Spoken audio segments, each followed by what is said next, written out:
Hello, this is Ken Ferry with this week's Boots in the Field report. It's good to be back in the saddle after being gone all last week doing some fishing. People have been asking, how did that fishing go? One word, hot. Saturday was 102 degrees up there. It was only 88 in Hayworth. Picked the week that we go up there for the jet stream to bring up record temperatures. So yes, it was in the mid to upper 90s pretty much the whole week, which made fishing a little tough, but we did catch enough to eat, so we survived. But probably better than that was just taking a week to unplug from everything. I'm going to make that a recommendation for all of you guys out there, is to think about unplugging for a whole week from the farm operation after dealing with COVID last year and all the things that are going on. I think sometimes we forget about how unplugging for a week can really sharpen your skills. Now, I'm not talking about taking a couple days off from the farm and help around the house to get things done. Now, I'm talking about putting the family in the car and taking off. And taking off for my suggestion at least a week. Now, you got to unplug if you're going to do this, right? So if you're that guy standing on your pontoon in the middle of a lake on your cell phone trying to run the operation from a vacation, that's not a vacation. If you can't handle that temptation, give the phone to the wife or leave it at home. But just put the farm in the rearview mirror and walk away from it for a week. You'll come back sharper, and I think a lot of pressure can be taken off. We'll call it the Farm Mental Health Week. Maybe if we call it that and you tell your tax man your crop consultant recommended it, maybe we can deduct it on our taxes. I would double check that first, though. Crop report coming from Minnesota. Of course, where we were, there wasn't a lot of corn soybean production until we got down St. Paul way, but the southern half of Minnesota is dry. We saw a lot of silver corn that was showing some pretty dry stress. We saw dry ditches, and situation will look more like an August type of a trip. There would be occasional spots where you could tell they got rain, but basically that dry weather held all the way through Minnesota down into northern Iowa. We saw a lot of rootless corn, meaning even in fields that were worked. Rootless corn, sometimes you think about that in open slot where the crown roots will not grow into air, but they have to have moisture. And in this case, these fields are worked, but they're so dry at the surface as we try to make that handoff from the seed roots to the crown roots in that V4, V5 window. It's too dry, and the crown roots just come out and nub off. And I could see corn leaning. So whatever direction the wind would blow, the corn's going to lean that way, and it's going to be that way until we get some rain into it. And I had a number of calls coming in from Iowa as well about their rootless corn. Will it survive? Unfortunately, if it tips all the way over and breaks off, the mesocotyle breaks off, no, that corn won't. But in most cases, all it's going to take is one good shower and this thing will re-anchor. You'll have a little nook there at the bottom if they're leaning too hard, but it will recover pretty fast, but the only cure for the most part is rain. We can sneak in there and do a little bit of cultivation, where we'd roll some soil up around the base of that plant. That will stimulate the brace roots to take off, and they don't need water. They can grow of course, in the air if they need to. But by rolling some soil around the base of the plant, you will stimulate that. Now, again, rain is probably the quickest way to get that done, but definitely could tell it in the trip back. And since I've been back, I've had a couple, 3 calls on that. Guys wondering about this corn that just seems to be leaning all different directions. If at all possible, yeah, I would lay off the herbicide application if you can. I know you got to keep an eye on the weeds and label restrictions, but if you could give this corn a chance to finally set those roots, you would be better off. Southeastern Iowa actually looked pretty good. No doubt the garden spot is here in central Illinois. We saw the corn closing the rows and beans not too far behind. To say that we probably got some of the best looking crops right here in our back door in that trip that we made last week. Those beans, when we left, are at that V4 range, getting ready to make their own in and take off. They have just jumped the week we were gone. A lot of reports about that first week in April. Beans are flowering for a lot of the customers. They're reporting some good flowering.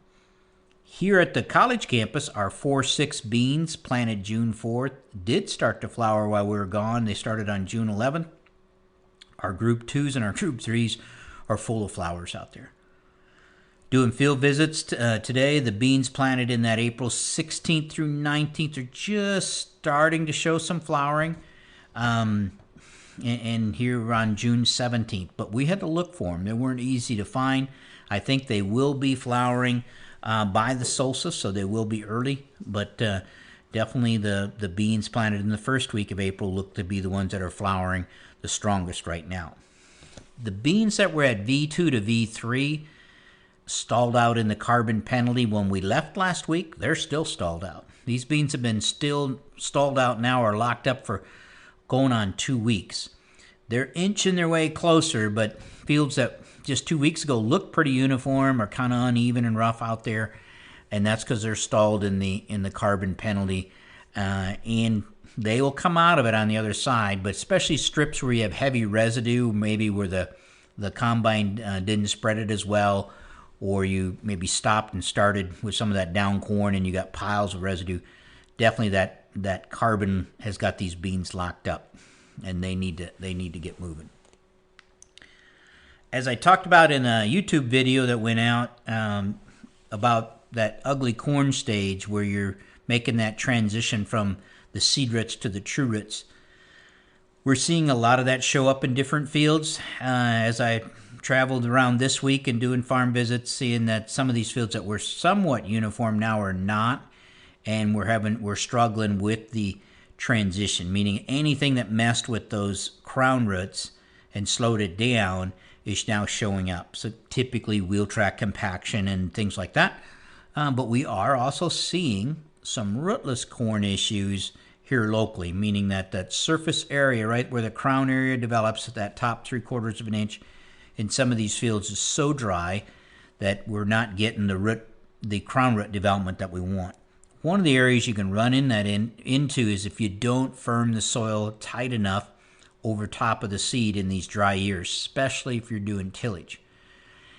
That's why we stay away from a spoked-like closing wheel in a conventional till system, because we can't firm enough to keep that moisture tucked in.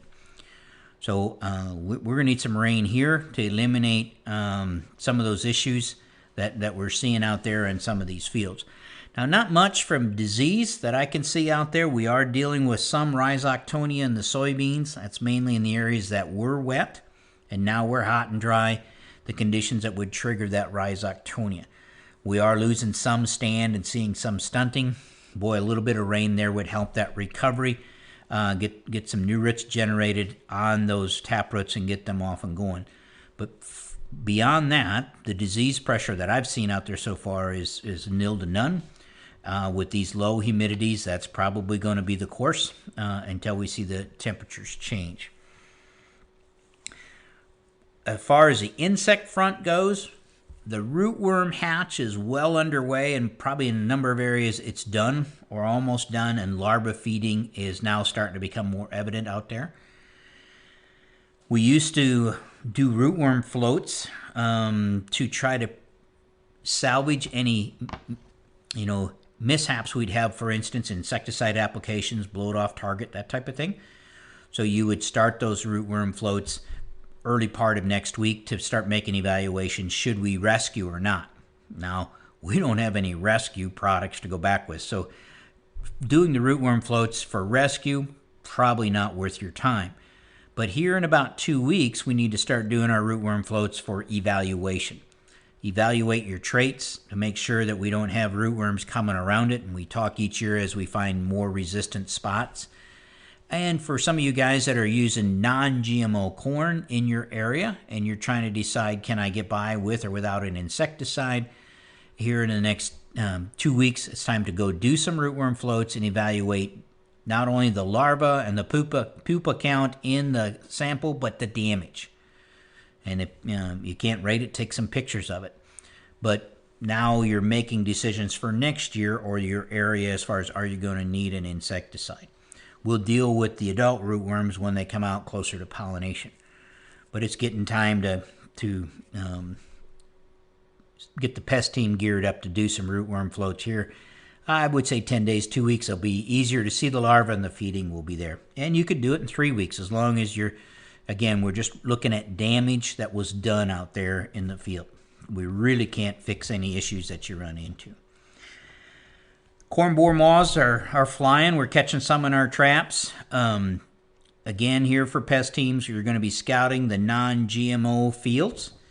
And any of those non-GMO fields that are over 18 inches tall, they've lost their natural corn borer resistance. So we want to be pulling whorls and checking for a corn borer. So a situation where this time around the corn borer are going to be after the biggest corn out there. So if you're one of those guys that planted non-GMO corn Easter weekend, you would be a prime candidate for corn borer, and they can bank up into fields just like cutworm do. So a situation where they may bank up into your field if it's the biggest field in the neighborhood.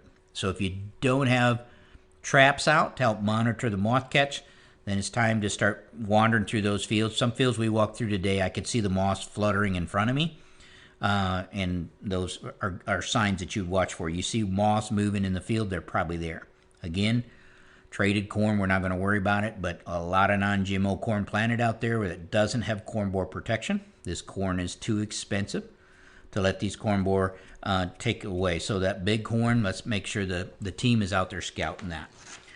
All in all, I'm impressed with what I'm seeing here locally. I think we got a big crop on the hanger. We sure could use some water, and hopefully we'll get that. The soil testing crews are just pounding away on these acres, doing a fantastic job. They're going to be mopping them up pretty quick. Again, if you got anything that needs summer testing, let's be sure you let Katie know on that, so we don't miss it while we're going around, and then you can have those recs back before fall. With that, let's go.